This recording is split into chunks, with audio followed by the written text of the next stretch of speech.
2026 শুরু হয়ে গিয়েছে। এখনো পর্যন্ত অফিসিয়ালি 26-এর বিধানসভা নির্বাচনের দিনক্ষণ ঘোষণা না হলেও ইতিমধ্যেই যে হারে আমরা দেখতে পাচ্ছি যে একের পর এক সভা, সেটা রাজ্যের শাসক দল হোক কিংবা কেন্দ্রের শাসক দল হোক, তাদের তরফ থেকে করা হচ্ছে, তা নিয়ে ইতিমধ্যেই এই যে বিধানসভা নির্বাচনের আবহ সেটা কিন্তু তৈরি হয়ে গিয়েছে। এবং সেই আবহেই একের পর এক যেভাবে আমরা দেখতে পাচ্ছি যে প্রধানমন্ত্রী নরেন্দ্র মোদী তিনি সভা করতে আসছেন, অমিত শাহ তিনি সভা করছেন, বৈঠক করছেন। এবং আগামী 18ই জানুয়ারি প্রধানমন্ত্রী নরেন্দ্র মোদী তিনি ফের একবার বঙ্গ সফরে আসতে চলেছেন। এখানে তার একটি সভা করার কথা রয়েছে এবং অত্যন্ত গুরুত্বপূর্ণ একটি জায়গা।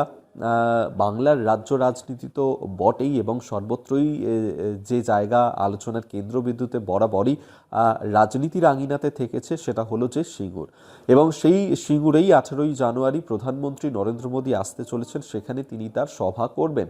কিন্তু এই সভার আগে ফের একবার এই বিতর্কের কেন্দ্রবিন্দু হয়ে উঠেছে সিঙ্গুর, কারণ সেখানে বেশ কিছু যে চাষ অযোগ্য জমি ছিল সেই চাষ অযোগ্য জমিগুলোকে পরিষ্কার করার কাজ শুরু হয়েছে এবং তা নিয়ে ইতিমধ্যেই বিতর্ক তৈরি হয়েছে। কেন এই বিতর্ক?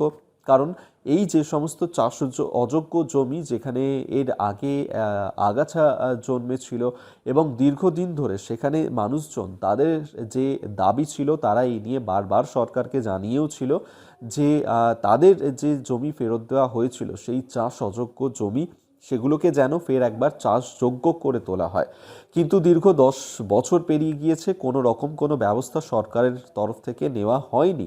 তাহলে হঠাৎ করে কেন এই উদ্যোগ? হঠাৎ করে কেন এই চাষ অযোগ্য জমি থেকে আগাছা তুলে ফেলা হচ্ছে?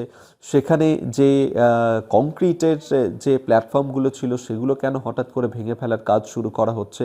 এর পিছনেও একটা রাজনৈতিক অভিসন্ধি রয়েছে, এমনটাই কিন্তু বক্তব্য সেখানকার স্থানীয় মানুষজনের। আপনাদের নিশ্চয়ই মনে থাকবে যে 2016 সালে সুপ্রিম কোর্টের তরফ থেকে রায়ে বলা হয়েছিল যে যেভাবে সেখানকার মানুষজনের জমি অধিগ্রহণ করা হয়েছিল তা একেবারেই বেআইনি, সঠিক নয় এবং সেই জমি তারপর সুপ্রিম কোর্টের নির্দেশ মতন সেখানকার মানুষজন তাদেরকে ফিরিয়েও দেওয়া হয়েছিল। কিন্তু তারপরে সেখানকার মানুষজনের যে দাবি ছিল যে এই যে চাষাবাদের জন্য জমি অধিগ্রহণ করার পর তা নয় ফিরিয়ে দেওয়া হলো, কিন্তু এই জমি ফিরিয়ে দেওয়ার পর তারা কি করবেন? কারণ এগুলো তো তারা কোনো কাজেই লাগাতে পারবেন না, এগুলো যেরকম ছিল সেইভাবেই পড়ে থাকবে। তাই সরকারের কাছে দীর্ঘদিন ধরে তারা আবেদন জানিয়েছেন, কিন্তু কোনো রকম কোনো সুরাহা পাননি। এবং সেক্ষেত্রে যেমনটা বলা হচ্ছে যে এই যে প্রচুর জমি, সেখানকার তৃণমূলের নেতা এবং প্রাক্তন শিক্ষা কর্মাধ্যক্ষ দুধকুমার ধারা তিনি বলছেন যে এখানে যতই যাই করা হোক না কেন 700 একর পরিষ্কার করতে হবে এবং এইভাবেই এই প্রত্যেকটা জমিকে সমান করতে হবে।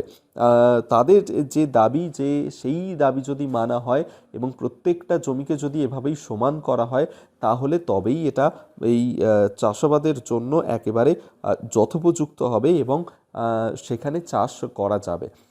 এবার এর পেছনে যে রাজনৈতিক অভিসন্ধির কথা স্থানীয় মানুষজন বলছেন যে যেহেতু প্রধানমন্ত্রী নরেন্দ্র মোদী সেখানে আসবেন, তাই মোদীর এই জনসভাতে যোগ দেওয়ার জন্য দূর দূরান্ত থেকে মানুষজন তারা সিঙ্গুরে আসবেন এবং সিঙ্গুরে এসে তাদের যেন কোনো রকমের কোনো একটা বাজে কোনো ধারণা তৈরি না হয় সিঙ্গুরকে নিয়ে, সেই কারণেই এই পদক্ষেপ এই মুহূর্তে সেখানে স্থানীয় বিধায়কের তরফ থেকে নেওয়া হচ্ছে। এবং যদিও বিধায়ক তিনি বলছেন যে এই কাজ তারা দীর্ঘদিন ধরেই একটু একটু করে শুরু করছিলেন এবং সেই কাজটাই করা হচ্ছে, এর পেছনে অন্য কোনো রকমের কোনো অভিসন্ধি তাদের নেই।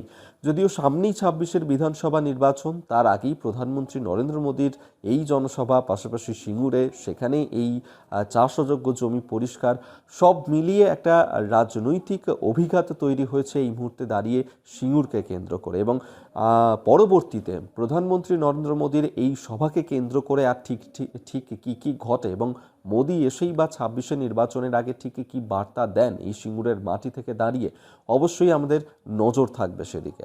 আজকের মতো এখানেই শেষ করছি ভিডিওটা। দেখতে থাকুন কলকাতা টিভি ডিজিটাল, রাত দিন 7 দিন।